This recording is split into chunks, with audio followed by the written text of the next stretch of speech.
今回は出番で新たに登場した4スロフラップシュートを使った動画です。フラップシュートはちょめちょめ FLAT というウェポンで使えるドール用アーツのことです。オリジナル版ではどのウェポンでも3スロットが最大だったのですが、出番では浮遊大陸で入手できるウェポンは最大4スロなので、フラップシュートも最大4スロとなりました。まずフラップシュートはこのように5機が4機飛んでいって、それぞれ7回ずつビームを放ちます。単発のアーツ倍率が1倍なので火力も大したことがなさそうですが、リキャストタンスクを積むと数の暴力でめちゃすごいことになります。3スロでは最大 75% だった短縮が4スロでは 99% 短縮されるのでこの通りです。すごい数のダメージ表示とともに総ダメージも増えていきます。こりゃすげえ。早速浮遊大陸カッポ4スロの新域に取りに行くも、勢いようと乗り込むのには注意が必要です。あるも言っていますが、あれはそんな高尚な場所ではありません。あれはそんな高尚な場所じゃない。下手をすれば意識の本流に飲み込まれて永遠に出てくることができなかったかもしれない。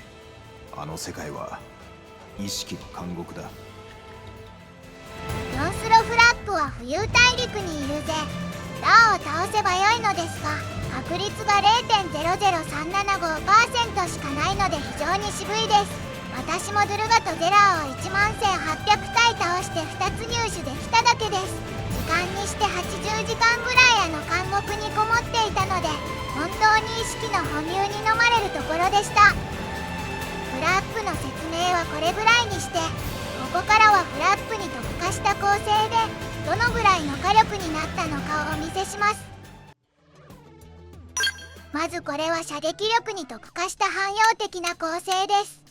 本はビーム強化のアフィックスを優先して、次に射撃力を優先する感じです。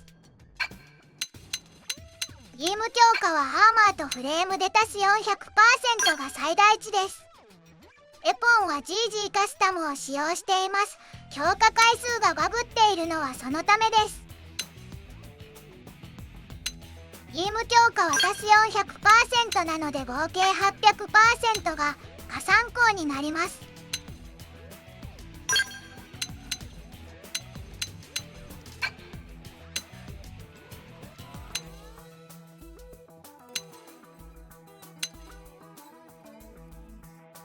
これで射撃力が11456となりました。理論値は計算していませんが15000ぐらいはいけそうな気がします。ということでダメージトライアルで撃ってみます。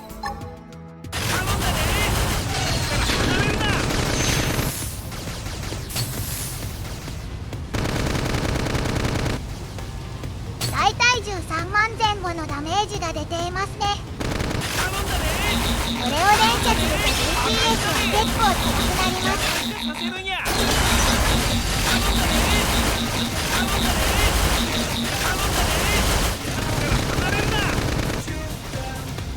これで80万ぐらいです。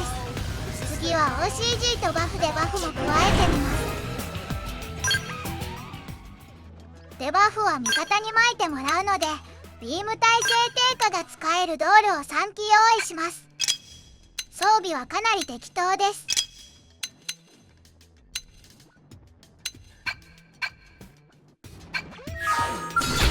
まずは射撃力アップのバフを使います。重ねが削るとランダムでバフのランクが上がるので6になることを言います。バフも同じなのでランクが6になることを言います。ちょっと弱ってくれますか？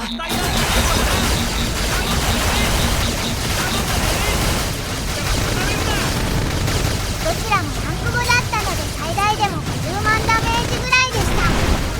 DPS は300万です。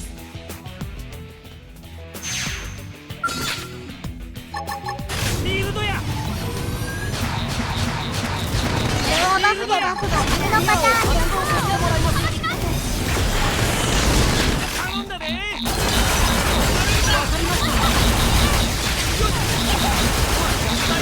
かもな。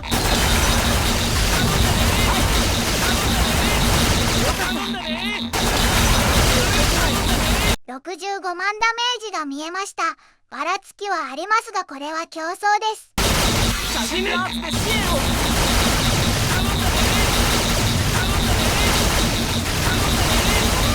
頼んだね。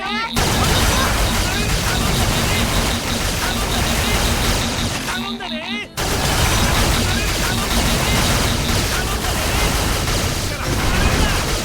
2億ダメージで DPS は500万を超えました。ダメージキャップが10倍違うインナーと比べると弱いですが、ドールの中だと結構な強さだと思います。最後にエネミーでどんな感じになるのか試し打ちして終わります。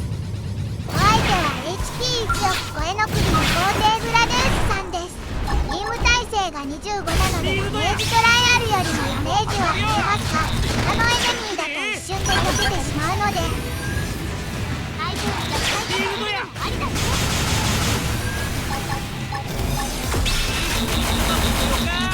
ついてこい。頼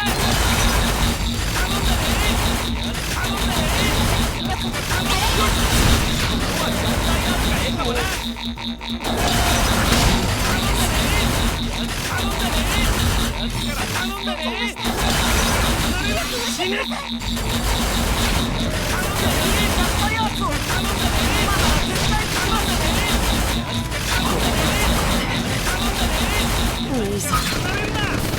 秒かかりましたがフラップがこれほどの火力になるとは思っていなかったので満足です。やれていたでしょうか。ということで以上です。射撃力が1万を超えることが分かったので射撃力が乗りやすいアーツをメインに構成を考えるのも面白いかもしれません。ブログもまた見てください。